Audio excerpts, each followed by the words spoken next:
So, today we got a chance to get our hands on the upcoming content coming to Rainbow Six Siege with the forthcoming Blood Orchid update, and we played with 3 new operators. So that's the new attacker Ling, defenders Lesion and Ela, and that's in a bomb defusal match on the new map Theme Park. Now you can see the footage playing out now while I talk, and now we're just going to offer you some of the direct thoughts on the operators. Now it's interesting. I think all of the new operators are themed around kind of traps and gadgetry, and while the game that you're seeing now is my first, I also got to play them a little bit more in a queue jump, so I didn't just play them in a 4 versus 4. Now, let's start with Ela, who you should see on screen now. Now, Ela is the Polish Grom operator. She's a defender, and she's a 3-speed 1-armor operator. Now, she's got a Scorpion Evo SMG, which is a complete beast. First time I fired it, I got a double kill. And she's also got the silent 612 shotgun. Now, I mean, what Ela does primarily is she runs around the place flanking. Now, her weapons are very, very powerful up close.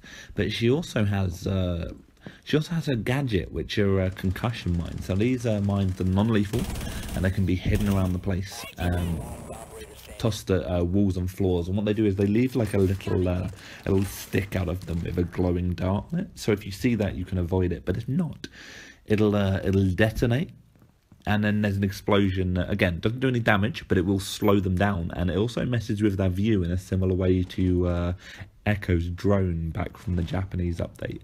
And that means that you can actually throw these mines around the place to cover your flanks, you know? So as you are charging in on people, you can cover all your flanks with this mine, and then if someone kind of tries to outflank you, or they rotate to defend against your flank, you could make it much easier for yourself to clean up. And I think this is a really powerful thing, because at least for Pro League, she's going to be played anyway, because she's a 3-1 operator, so she's 3-speed 1-armor, and they see a lot of play professionally. But it also means that she can actually defend herself while she's out roaming. So I see her being played as a slayer, so that basically means she'll be running around the place killing as many people as possible. And I feel like she, at least, was the one that immediately clicked for me. Now, Ling, the new attacker, is 2-speed 2-armor, and she's an operator. She has a lot of firepower, so she brings the T95 LSW, so that's a light machine gun, and it's quite controllable because it's a bullpup, and that means it's got manageable recoil, and it's got masses of ammo, so you can use this to literally shred walls. Now, she's actually the only attacker added to the party with this, and she also has the 612 shotgun, which every operator has, although hers is not silenced. And I mean, both of her weapons are very loud, but that doesn't make any difference, because her gadget is a trio of devices called the Candela devices. Now, a Candela is a ball filled with flashbangs, basically, and you can use it to blind everyone around you.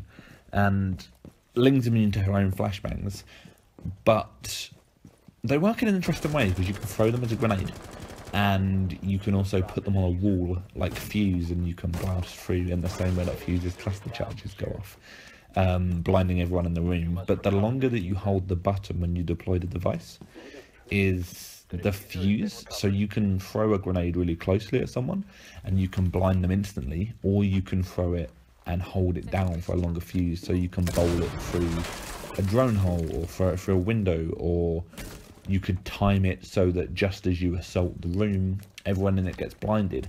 I think it'll take a little bit of work for people to work out the exact optimal way to use her, but I also think that she has some of the most powerful potential. I mean, when pro players get hold of her, there's a chance that they could quickly work out how to get her flash to go off exactly as they enter a room, and it's much easier to shoot a room full of blind people. Now, this is interesting because she could prove very, very popular in a lot of Rainbow Six Siege's hostage situations, because in a hostage, fuse is always popular because they're reinforced in a room. The problem is that if you use fuse on the actual hostage room, you'll kill the hostage, whereas in this case, because it's entirely not damaging, there's more of an option there. Now, the third operator is Lesion. Now, Lesion has, he's got the 612 SD. You should be familiar with that by now. Everyone's got that, everyone has that shotgun. And he's also a 2-2 operator, but he has a T5 SMG, which honestly felt a lot weaker than Ela's Scorpion Evo. And I think that's because Lesion's gadget is very powerful. Lesion has these things called goo mines, and they're basically cloaked caltrops. You can toss them on the floor, and they're invisible pretty much unless you've bought IQ, which is another buff for IQ. Players that step on the goo mine, they are unable to run, and they're stricken with motion altering effects, and that basically means like you start tilting again like Echo's drone, you can't run, and also you get a damage over time effect. So you can actually stop all of these effects, but you have to pull the caltrop out yourself, and that means that you need to obey an on-screen button prompt. So what you do is you hold down F and you pull it out of yourself, but while you're doing that, your gun is down, you cannot defend yourself, and you can't run off anywhere safe to do it because you can't run. So while players can push on with those disorientating effects, I think in reality, oh, I'm losing my voice, but we can blame this on Gamescom, right? I think in reality, you're going to need to immediately take care of this issue. Now, effects that disorientate players are really powerful in Siege because a lot of the battles, especially as we get to a higher tier level of play, they're won by whoever lands the first headshot or whoever can put a burst accurately into the other player. Now, when you mess with someone's vision and also disable their ability to run, the goo mines are really punishing. So if you're ill prepared, if you can't put down proper covering fire, or if you catch the attacker's roamer with the goo mine, then they're weak and you can take them out. I mean, you've seen footage now. This is the new map, Theme Park. Now, it has the same problem as many of Rainbow Six Siege's new maps, is it's too complicated to learn up front, so a press preview is very difficult.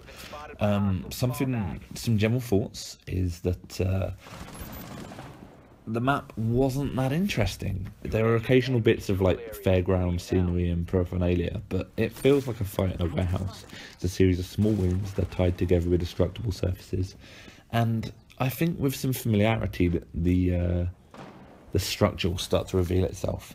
I mean, I had a lot of issue with Border when it first came out because it was quite a confusing 2-level map, but now I understand the full thing, and I feel like because Siege's maps are quite complex and they tend to be kind of nested because of the destructibility, it's something that needs a lot of playtime. But at least for now, I feel like fights in this map are going to be close ranged and dirty, so it's going to work really well for someone like Ela's flanking techniques, but I would also expect people like Caveira to dominate. Now, Caveira can run around the place quite quickly, and I think she'll be able to get interrogates and pick teams apart with guerrilla tactics.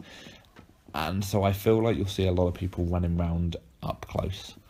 And those are our thoughts.